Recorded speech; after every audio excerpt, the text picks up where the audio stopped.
Hello and welcome to the fall season. This season that's full of vibrant colors. We notice the leaves changing colors and they fall. A reminder for us to release the things that are no longer serving us. We rapidly see the leaves fall and the transitions. A reminder for us to recognize and embrace change. The fall season is also one where we have the opportunity to sit back and observe. We have the opportunity to wait. And what a great time to ponder and reflect on the benefits of waiting well. I'm Dr. Harden-Mack, and I understand seasons waiting. As someone who waits several times throughout the day, waiting on waiting on the phone call, waiting for my pay to come. So as a woman who has waited for answers from God, waited on confirmation about my life's plans, waited for the manifestation of things that I wanted, waiting is important for us. Today, in this brief time that we will share, I present to you this invitation to consider two waiting rooms. As a medical doctor, I have a waiting room that is available for my patients to prepare for their visit with me. There's also a waiting room that many of us enter. We don't often refer to it as the waiting room. We many times refer to this season of waiting with God a waiting season. If we embrace that there is a beautiful, powerful presence and preparation during the time of waiting, we can move through that process. We can move through that process in a way that relates to our spiritual growth. It empowers us to be patient. It empowers us to have a greater awareness of things. So my question to you is, how do you wait? W-A-I-T. Do you wait well, W-E-L-L, or do you wait and worry? Hello, I'm Dr. Angela Harden-Mack, and I am the Women's Wellness Coach for busy professional women with personalized solutions that empower to reclaim time and energy. Time and energy are important during the waiting season, and also about optimizing well-being. It's important in this modern time that we live. There's so much going on. There's so many things that happen at a rapid pace. We have conveniences. But if we are not careful, if we are not intentional in the day-to-day getting things done, we may miss the opportunities to recognize the beauty, the power, the presence, the growth, the preparation, the transformation of the waiting season. So two exam rooms, the waiting room and the waiting season. As a medical doctor, patients come to the practice, to the building in order to see me. And there is a process that an individual moves through from the time the appointment is scheduled until arrival day for the appointment, and several steps that take place before I go into the exam room to see the patient. So schedule, arrival at the building, check-in, verification of insurance. Then the patient is waiting in the chair in the waiting room, called by the nursing staff to be triaged. That means vitals are obtained and the information regarding the reason for the visit is verified. And the patient is seated in the exam room. And after everything is ready for the patient, I go into the exam room to meet with the patient, and I have reviewed the chart before arriving. I review the reason for the visit, lab results, telephone calls, etc. And when I enter the exam room, I greet the patients. If it's a new patient, hello, how are you? I'm Dr. Harden-Mack. Welcome to the practice. And I have a seat and I am right there in front of them so that we have eye contact. If it's someone that is an established patient, we know each other. So I go in, hi, how are you, Mrs. Jones or Mr. Jones? How have things been? Are we here today to discover or discuss X, Y, and Z? And we move through the visit. And as we go through that time during the examination or office visit, we communicate. I have questions, the patient will have questions. I do a physical examination, I review the data from labs, etc. And I formulate a plan based on the goal for the patient. What is the goal, or what are the goals the patient have for that visit? There are some things that I need to present. Perhaps it's a lab result that is outside of the normal range, or perhaps it's a medication that requires adjustments. But we go through that time of give and take. We share information, and I formulate a plan and present the information to the patient.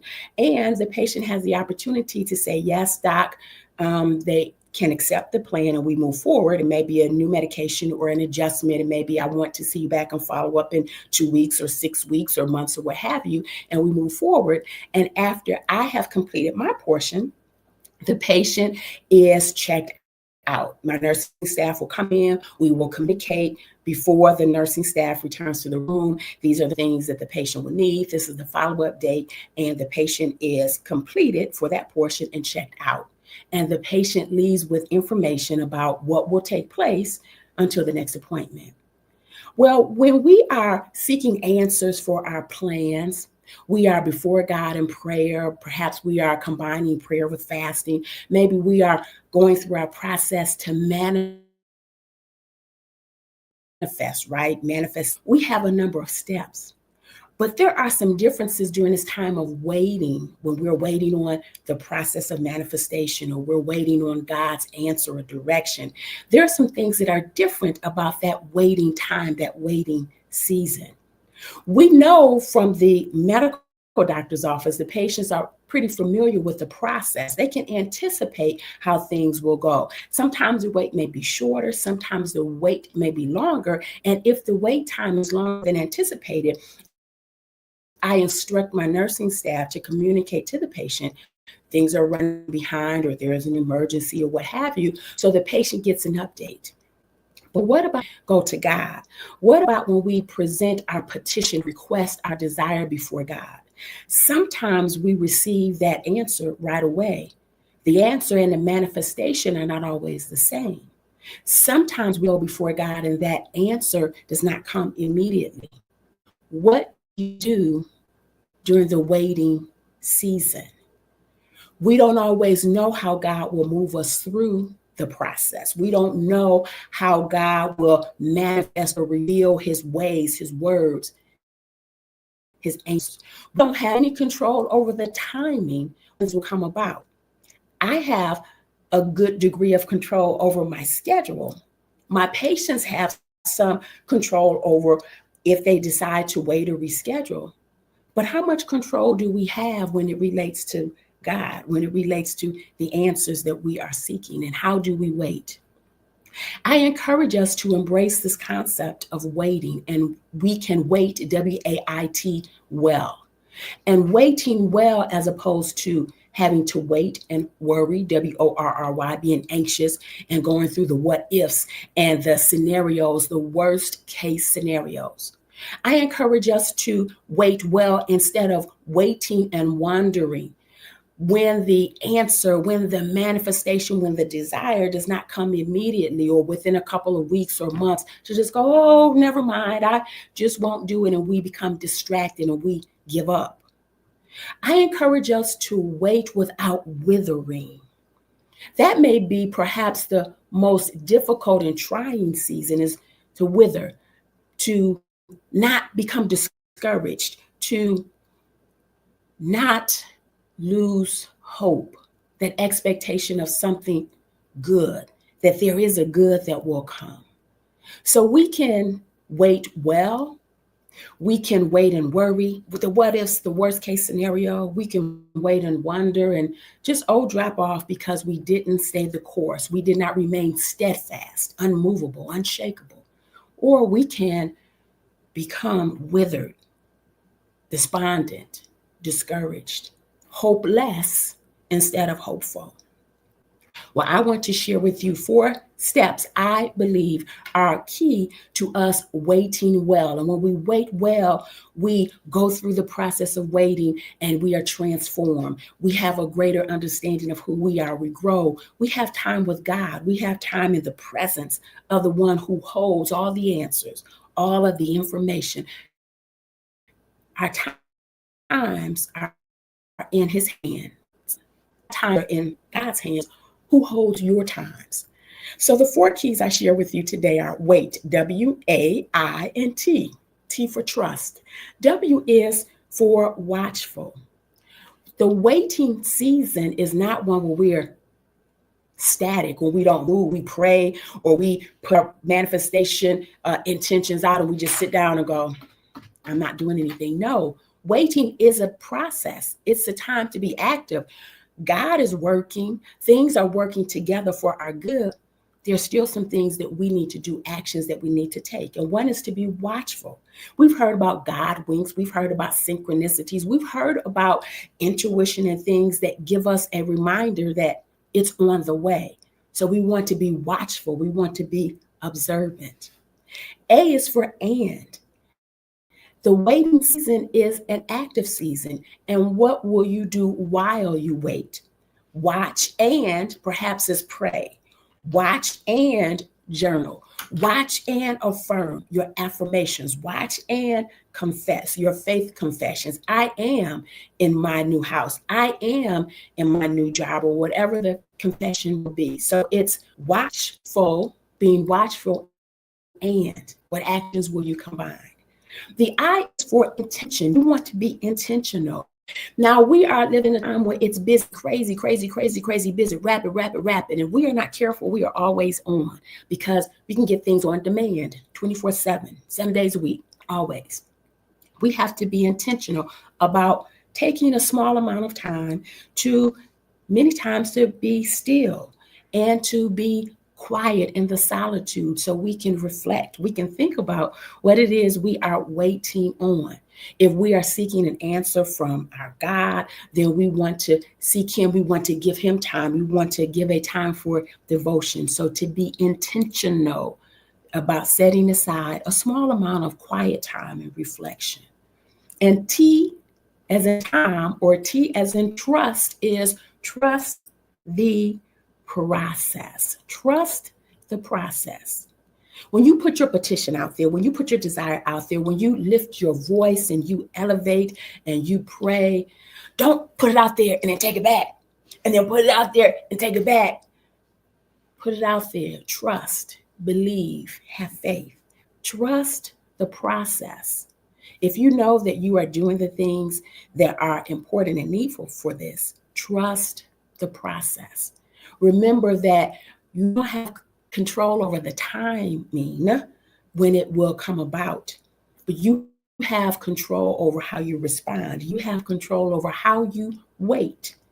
You have the ability to wait and be in faith and have belief, and you have the ability to wait and not be worried, not be anxious. Be anxious for nothing, but by prayer in everything, we can make our requests known. And we have that peace that passes all understanding, the peace of God that passes all understanding and keeps our hearts and our minds. We have that peace. We don't have to be conspired. We don't have to lose hope. Hope is the expectation of good. We don't have to lose out on those things. So I present to you the question again. Well, maybe several questions. One is, how do you wait?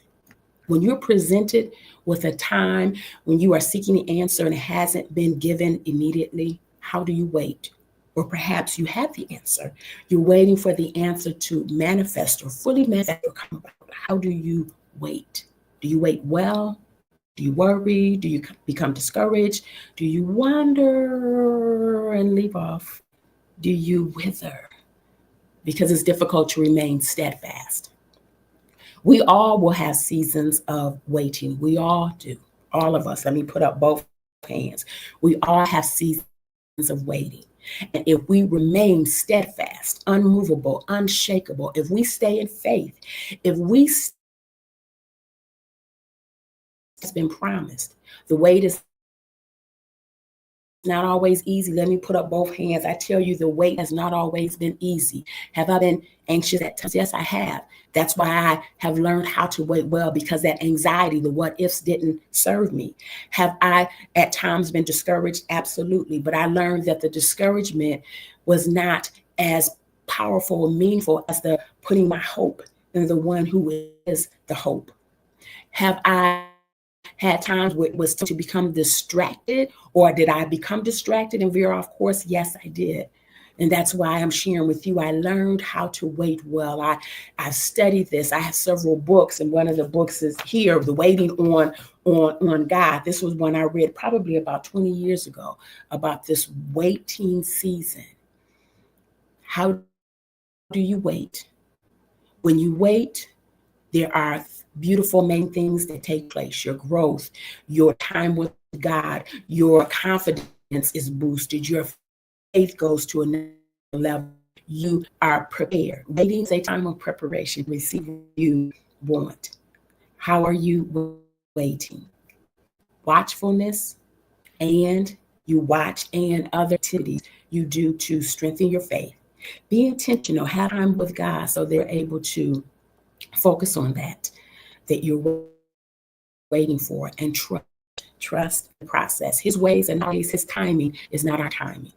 You can either have his perfect will, and that's his timing, and just as he designed for you to have that blessing, that good, or you can jump the gun and you can take things in your hands and you can have his permissive will. I want the perfect will. I want to wait. So in this fall season, the leaves are changing. We're looking at change. Things are moving along, and we're releasing things that no longer serve us. We release, we prepare to receive. We release, we prepare, we position ourselves to receive. And we want to wait well. I'm super excited to have shared this time with you about waiting well, watchfulness, and what you do in addition to being watchful, the intentionality, and trust the process. I look forward to seeing you next time. And from someone who has learned to wait well, maybe I will hear from you as you are in your season of waiting well, the season with God. Until next time, peace.